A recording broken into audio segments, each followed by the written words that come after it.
Well, hello. Hello and welcome back to another episode of Three Things with JR. I am completely re-recording this episode. On Saturday afternoon, I got home and I thought, yes, let me knock this episode out real quick. And so I sat down, I wrote some thoughts down, and I spoke into this microphone, and it was total crap. Unlistenable. I don't even want to go back and listen to it. I had to hear myself live real time, and I hated it. I started it over. I stopped and started a bunch of times. I couldn't get my thoughts together, and I am, as I speak right now, I am scrapping that recording in its entirety. I am literally watching my audio recording software record everything I'm saying right now over top of everything I said on Saturday. I'm going to talk about the same stuff, but I'm going to say it better this time. And it's going to be a lot more fun, and you will benefit from the quality control being exhibited right now. Before I get into some things, I just want to tell you I have been thoroughly enjoying a show on Hulu. I am a little late to the party, and I can't really explain why. Only Murders in the Building on Hulu. Kiki and I have been watching it together, which means we're watching it very slowly because we do not have a ton of free time to watch TV shows together. And but this is one that we've been filling the void right now. Yellowstone has been off the air. 1923, the Yellowstone prequel, has been off the air. I know there was a new episode last night. We haven't gotten around to it yet. So we needed something to fill the void. That 1 or 2 hours a week that we get to watch TV together, we have filled it with Only Murders in the Building. And I don't know why I didn't watch this show way earlier. I am a lifelong Steve Martin fan, a Martin Short fan. Ever since I can remember seeing them or hearing them, I have enjoyed their performances. Steve Martin is my comedic inspiration. I do not pretend to be like him. I can't do what he does or what he did as a stand-up comedian. But he is the stand-up comedian I have been listening to since I was 7 or 8 years old. And I'm 48 now. So for 40 years, I have been inspired by Steve Martin's stand-up comedy, specifically his album, Let's Get Small. I absolutely love every single word of that album. And if I were to listen to it, I could quote it right along all the way, even though I haven't listened to it in a few years now. It's an all-time favorite of mine. Martin Short on Saturday Night Live playing whatever the character's name was, the super awkward guy who was totally into Pat Sajak. I've been in love with Martin Short ever since. These two guys in Three Amigos along with Chevy Chase was fantastic. I mean, Steve Martin's serious acting turns, his comedic acting, his music is inspiring, his Broadway musical, the music itself is great. I haven't seen it, but it sounds great. I just love these guys, incredibly talented. Why wouldn't I think that I would like this show? For some reason, it seemed like a silly concept, and so I just didn't start watching it when it first came out. But I am into it now. Season 1 is fantastic. Season 2 picks up right where it left off. It involves making a podcast. Of course I should be into this. I like podcasting. I like funny shows. I like these two guys. Selena Gomez, I think she's great, even though I didn't have much of a strong opinion on her before watching Only Murders in the Building, but she's great. The show is hilarious. Tons of cameos. Sting is hilarious in this show. Tina Fey, and a whole host of others. So if you haven't been watching Only Murders in the Building, there's no time like now to give it a try. It's on Hulu. There's 2 seasons. All of them are available on Hulu now. So go check them out. I'm a big fan. All right, that was the intro. Let's get into some things. Thing number 1. Whew, man, the past 2 weeks, Kiki and I have been super busy. We've been preparing a song to sing at a concert. Now, you probably know that we are currently rehearsing for The Sound of Music at ShenanArts. Those shows will be happening in the middle of March. Go get your tickets now because they are selling out. ShenanArts.org if you want to pick up some tickets to The Sound of Music. To put on The Sound of Music is a very expensive thing for a community theater to do, and so to offset the cost, we decided, or they decided, to have a benefit concert in which the cast of The Sound of Music, cast and crew, would perform songs from the library of songs put out by Rodgers and Hammerstein, the guys that wrote the songs for The Sound of Music. It was actually their 12th and final collaboration, The Sound of Music was. So we were able to pick songs from their catalog from basically any of their shows that was not The Sound of Music. So if you want to hear Sound of Music songs, you got to come see The Sound of Music. But any other Rodgers and Hammerstein song was on the table. Now, I'm a new Broadway musical fanatic, so I don't know the full category. So I asked for some advice, and Jennifer, our fearless director, suggested a few songs. I went and listened, and I really fell in love with the song Isn't It Kind of Fun from the movie State Fair, the 1945 movie in which Rodgers and Hammerstein wrote the music for, not for a Broadway show that got turned into a movie. They wrote it for the movie exclusively, which is pretty cool. It's the only time they did that. The movie previously was released in like 1932 without being a musical. They took the movie, made it a musical, redid the movie with Rodgers and Hammerstein, and there's a song right smack in the middle of it called Isn't It Kind of Fun, where two of the leads are standing at a piano singing a song they've never sung before to each other, and it's just a lovely, fun little duet. And Kiki, I heard it and I suggested it to Kiki. She was a little hesitant at first about the whole idea of singing just her and me on stage. That's not her comfort zone. It's not her happy place for singing. She'd rather be surrounded by a choir. Frankly, so would I. I would rather I wouldn't say that me doing a solo is my strong suit for singing. I can do it. As I proved Friday night, and have in some other shows, but we decided to give it a go. And so we found a perfect karaoke track that we were able to rehearse to and actually use in the show, and got everything approved. All the licensing was good to go, and we rehearsed some choreography to go with it, and we had some challenges. We went into our performance Friday night not 100% sure that we were going to get all of the words right. We know all the words. That wasn't the problem. The problem was the duetness of it, right? Because in this song, the way it works, I sing the entire first half of the song.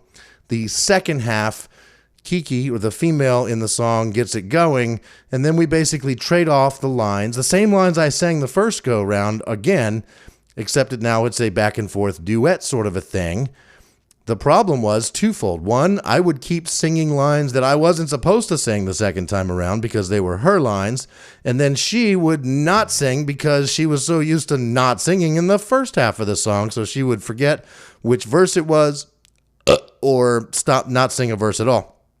So we rehearsed this back and forth. Oh, and then we added some subtle little choreography, and that added to our inability to remember which words to say when. So we had to work all that out, and literally right up until 2 minutes before walking on the stage, we were back and forthing it, just making sure that I knew when to not sing and she knew when to sing. And thankfully, when we got on stage and actually performed the song, we both sang all the right words at all the right times, in the right order, at the right note, and we look good doing it. So we are incredibly proud of our performance from Friday night, man, just it was awesome. It was it put us both out of our comfort zones, and we rose to the occasion. And man, it was a blast. I would totally do it again, and it just furthers my love for this whole musical thing. The show itself got some press, some attention. It actually made the news. WHSV, which I think is a station out of Stanton? Where are these guys? Where are they based? WHSV3, Fox, working hard for you, out of Harrisonburg, Virginia. They showed up with a camera and recorded some shots and talked about what we were doing. I'm going to play for you that news story now. Tonight was filled with applause at ShenanArts in Stanton as members of the cast for their Sound of Music took the stage. The show, Favorite Things, paid homage to the legendary Rodgers and Hammerstein and raised money for the production in March. Cast members say shows like this are important because they bring people together. If you think of all the differences of culture or lifestyle, everyone that's going to be in the theater for the show is appreciating the song together. With a song and music, you can feel the words, you can feel the music, and it's extremely important to have that, just to have more feeling and get more stories out there. A link to donate and more information about the Sound of Music production is on our website. So there you go. That's us on the news in Harrisonburg. And they did include a clip of Kiki and me dancing. Obviously, you can't hear the songs due to licensing and stuff there, but there you go. We're on the news.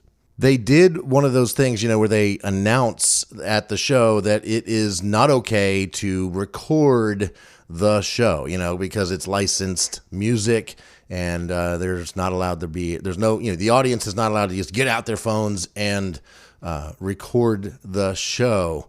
So I resisted the urge to tell anybody I know that they had to record it for us, despite me really, really wanting them to.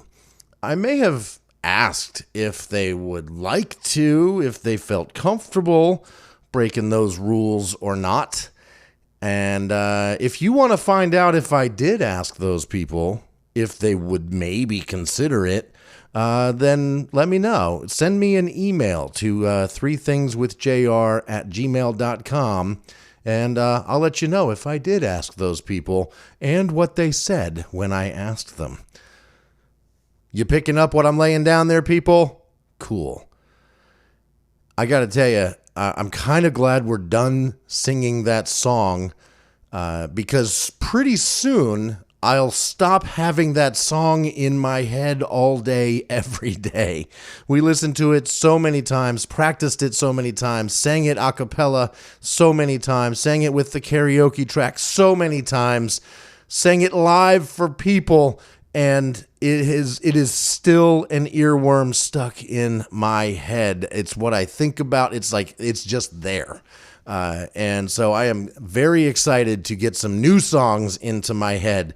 The next thing for me is, of course, I'm currently in the Sound of Music. So here's the thing, though. I don't have any songs in the Sound of Music. My character does not sing and probably does not dance. He's a Nazi, not necessarily known for their singing and dancing.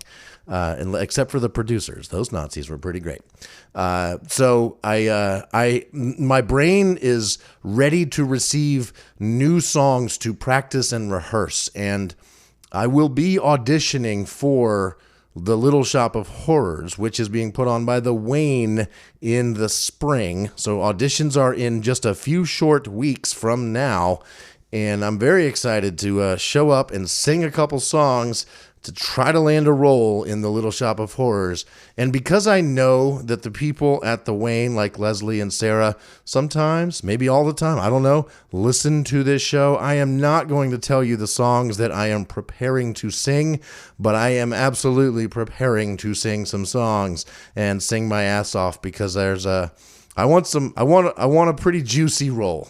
I want to be more than a Nazi in Little Shop of Horrors. So that's the plan. All right, cool. That's it. That's thing number one. Let's take a short break. We'll be right back with some more things.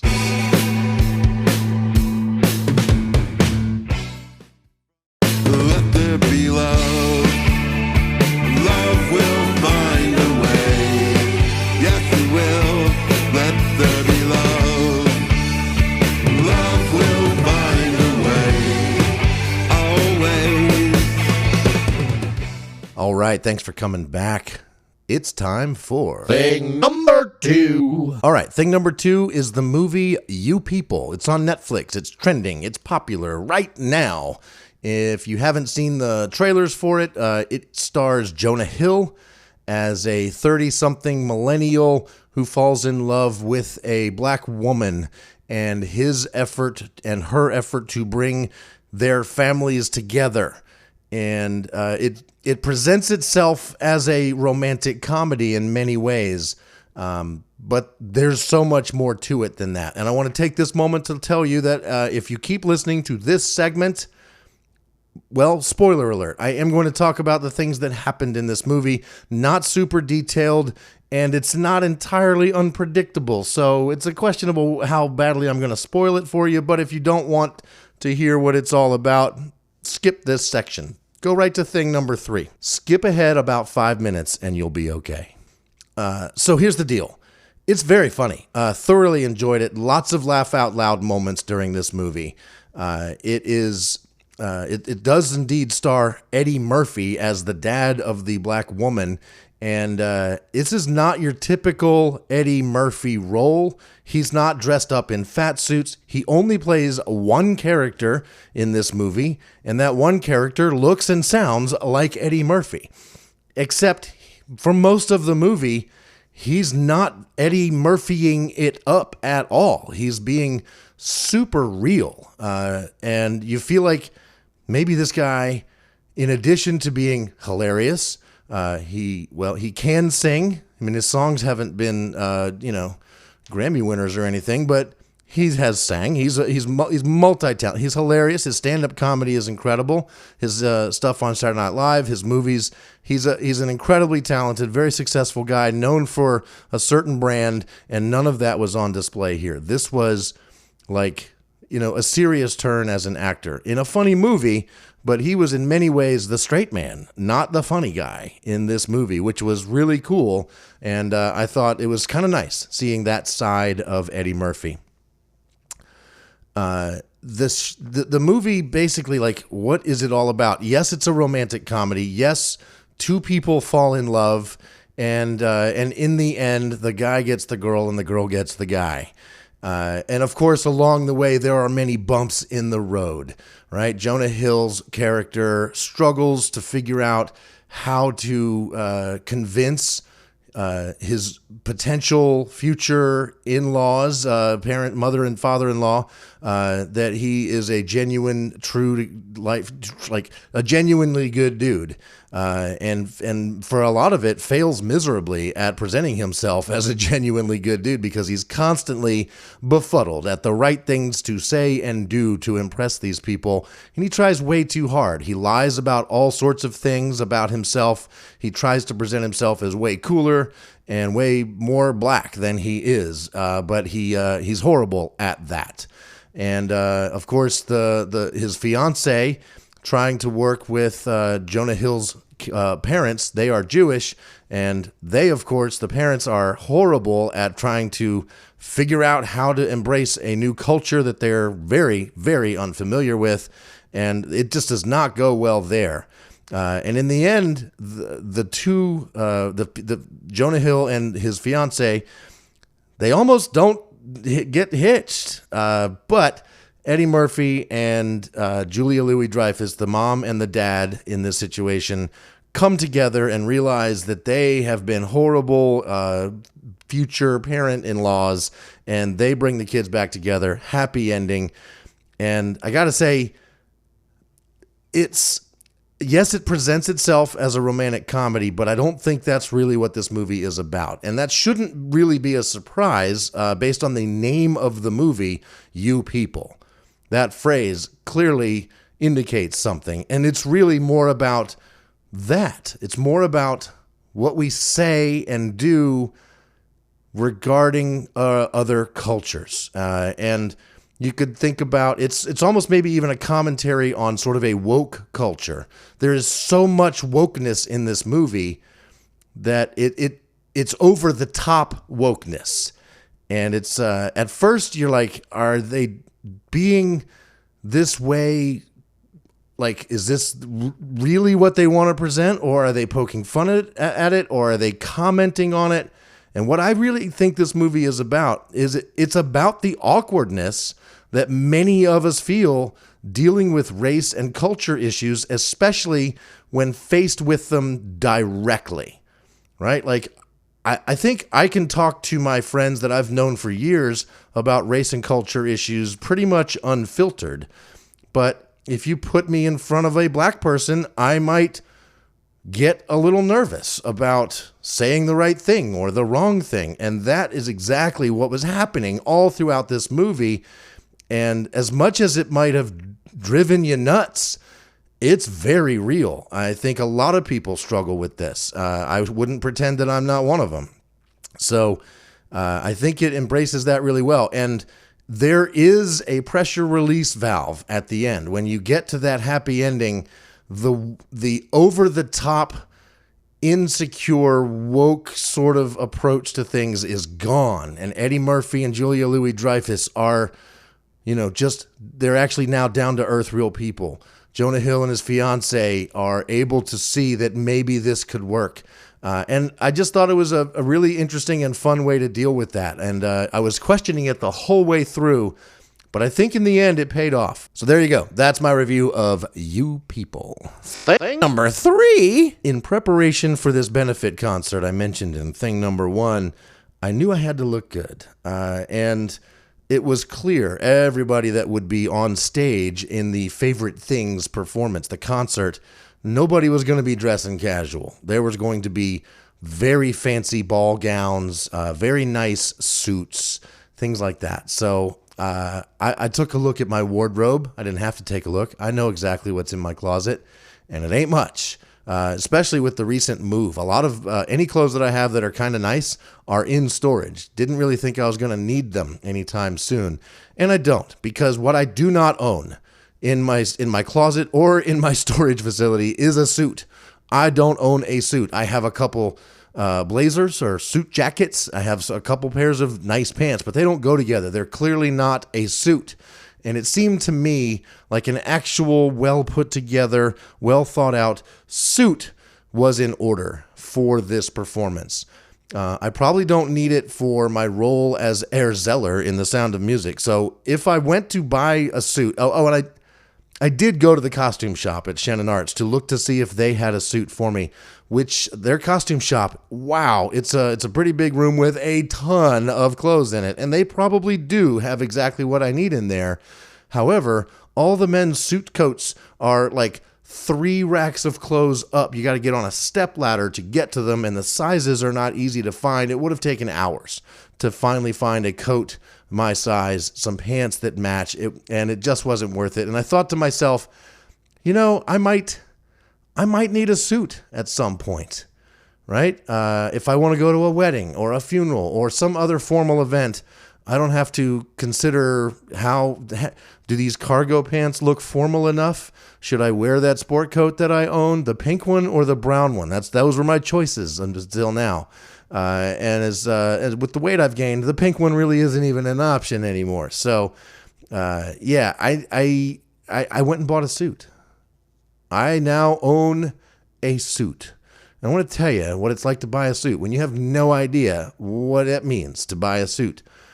I started off going to a department store. I went to Belk, basically the only nice store left in the Fashion Square Mall here in Charlottesville.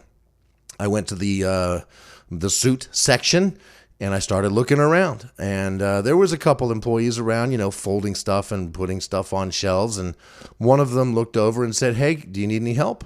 And I said, "No, I think I'm good. I'm just looking. I don't know what I'm doing as far as buying a suit goes." He says, "Well, let me know if you have any questions." I said, "Okay, thanks." So I walked around. I found some suits, some suit jackets that I tried on. Basically, I kind of figured out what I thought my size might be. And I didn't think they really had my size. They didn't have anything that looked good. Plus, I was surprised. I went home that night and Googled how much does a cheap suit cost, because I'm not going to buy a super expensive one. Found out it's like $300 or $400 according to Google for a cheap suit. So I already had to immediately up the expectations for what I might have to pay. They are more expensive for bigger dudes too, so there's that. So Belk was a total fail. No help from the salespeople, and they did not have stuff my size and the right stuff at all.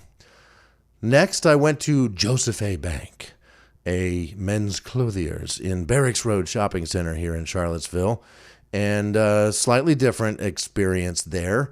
They had 3 or 4 guys helping people, but one of them came right up to me as I got up to the suit jackets, and I'd already tried a couple on, but he came over and asked if he could help at all.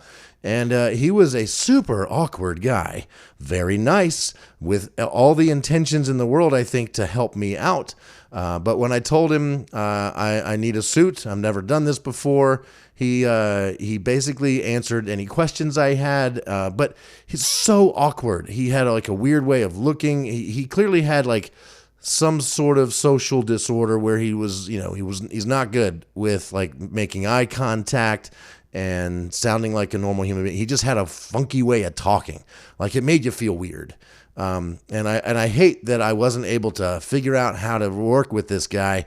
But it wasn't easy, and it didn't, and none of the other folks came over to help either out. So, I did get a couple questions answered. I became a smarter shopper because of my experience at Joseph A. Bank. But as I walked around the store, I could not find suit pants that matched the 1 or 2 suit jackets that they had that I felt would fit me and look good. And I didn't see any shirts that I liked. I mean, like they had some stuff, but nothing that I could really see myself wearing as a suit. So I left. No suit. The next day, I went to Men's Warehouse because I want to like the way I look and I want them to guarantee it. Sure enough, when I walked into the Men's Warehouse, first off, no other customers. 2 people working in the back, 1 lady at the front at the register. She was doing some stuff, like putting some clothes on hangers or something like that. She looked up and saw me walk in the door, immediately stopped everything she was doing, came over, shook my hand, warmly greeted me, and says, "What are you trying to do today?" Like, I had no choice but to answer that question and tell her, I'm looking for a suit. I'm in a show. I need to have it by Friday. It's Tuesday right now. I need to have it by, actually it was Monday right then. I need to have it by Friday. Can you help me? And so she said, absolutely I can. Stand here, put your arms out. She starts measuring me every which way you can measure somebody for a suit, and immediately walked over to a rack of suit coats, picked out one and said, what do you think about this? I tried it on and immediately I'm like, yeah, this. We talked about colors, and they were kind of limited on colors that were available in the store that day, which was what I need to have the suit as quickly as I needed it. So we settled on this very nice gray suit jacket. She went and got some pants. She got me a couple pairs of pants to try them on to make sure they fit right. She hooked me up with a shirt.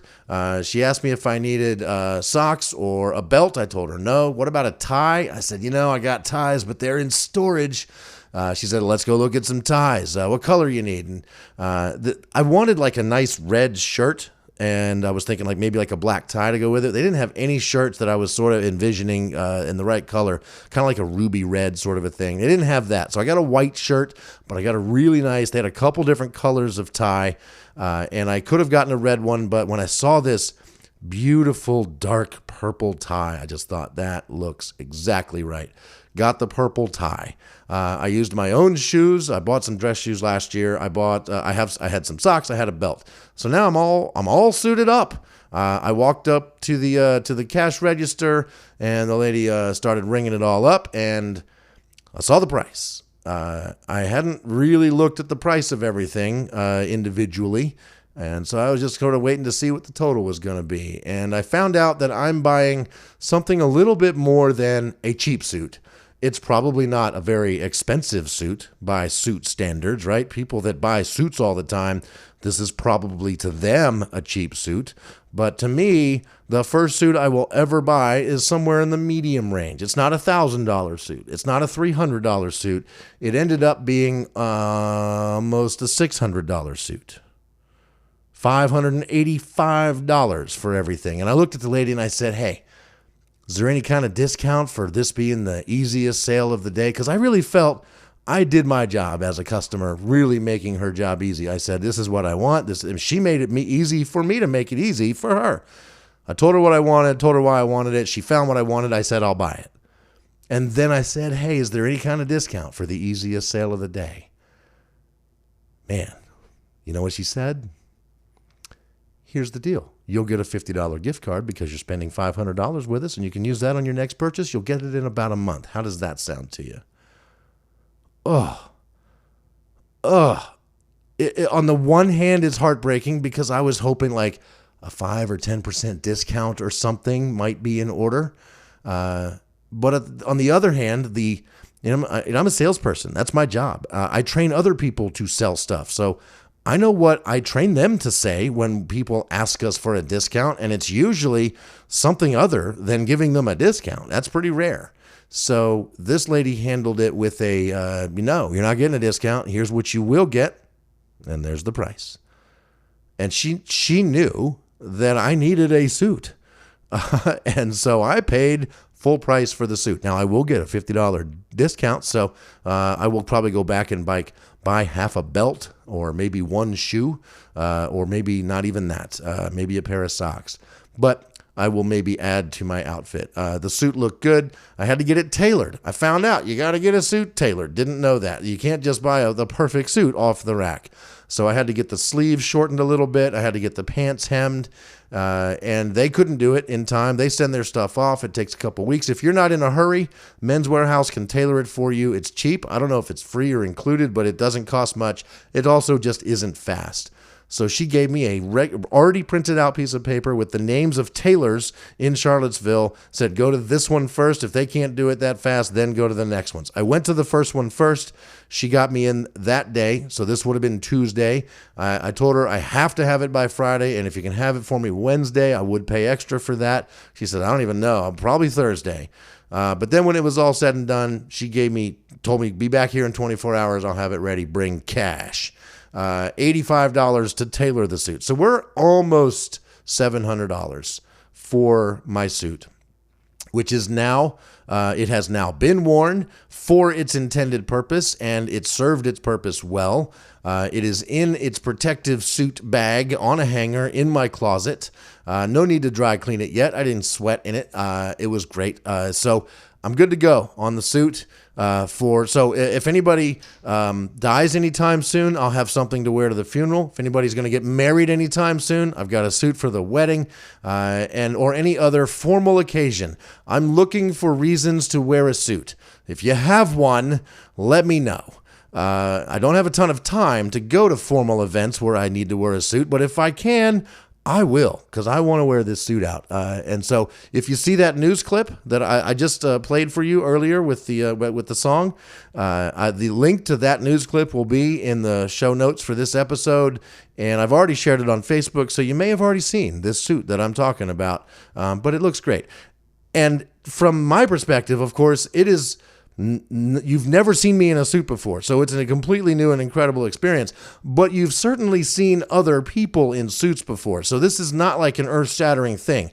You're just seeing me in a suit. That's the part you've never seen before. And I want to finish this off by talking about the Men's Warehouse commercials, because we've had them. I've been near a Men's Warehouse all my life. They're up in Northern Virginia where I grew up. There's been one here in Charlottesville for a long time. And, but this was technically it's the second time I've ever been in a Men's Warehouse.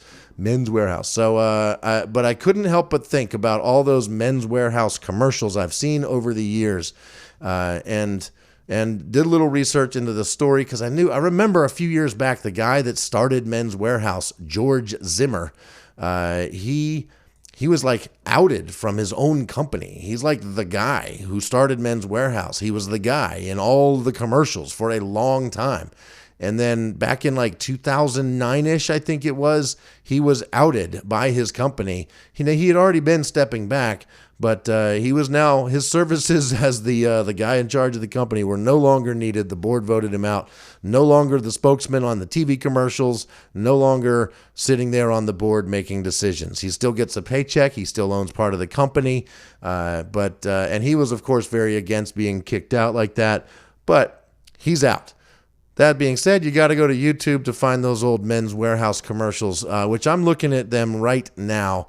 And there's one that was pretty cool because it was very much on point for what I experienced and what I just described to you about, what the goal of Men's Warehouse was and what he wanted his salespeople to do. So here's one commercial. I'm going to play two of them for you, and they always end the same, and it's my favorite part of the commercial. But here we go. This is from 1996, George Zimmer, Men's Warehouse. Ready, go. We're not just in the suit business, we're in the people business. We want you to go the extra mile for your customer. That might mean delivering a garment to a man's home or office. It might mean tailoring a garment in 24 hours. It might mean re-altering a garment if a customer's lost any weight. We're here to offer unparalleled customer service. I guarantee it. Lafayette Shops, Castleton Place, and Green. I love it. Is the commercial showing him talking to people that are clearly employees of Men's Warehouse, and there's a sign in the background that says Suits University, which I don't know if that was like their real training thing or what, but it's pretty cool. And if that's the summation of how they train their people, the good news is that despite George Zimmer's absence from the company, they're still doing that stuff. That lady at the Charlottesville Men's Warehouse totally did like almost everything mentioned in that commercial. And if I happen to lose a bunch of weight, I hope I can go back to Men's Warehouse and maybe they'll re-alter it for me like they said they would in the commercial. So there's that one, but the end of that one doesn't quite end with the gravitas that most of these commercials do. As George Zimmer got older, his voice got a little gravelier, a little lower, a little more broken, and the end of the commercial where he says, "You're gonna like the way you look, I guarantee it," got better and better as time went on. So we got to hear that. We got to hear some more George Zimmer at the end of the commercial. I'm going to hit a couple of them for you. This is another good one. I'm going to play this entire commercial for you. It's another 30-second one. Here you go. He was carrying a tie when he came in, looking a little sheepish. After all, he appeared to be a man who would be more comfortable around construction sites than clothing stores. He didn't normally wear ties and needed some help with it. It was his daughter's graduation, and while he had never seen her in a cap and gown, she had never seen him in a tie. The Men's Warehouse. You're gonna like the way you look. I guarantee it. Oh yeah, that's the George Zimmer I know and love. Let's hear another one. Let's hear if it's any different here. 2003. The question she had was a universal one. What do men want? Well, there are a few essentials that every man's wardrobe should have, from classic choices to more contemporary looks. Because what men want, well, that's complicated. But what they need, now that we know something about. Happy holidays from the Men's Warehouse. You're going to like the way you look. I guarantee it. Okay, that one was weird. I wish you could see that one. It was mostly fine, but right in the middle of it, when he says, "We know what men need," or something. Maybe it was right before that. You may not always know what men want.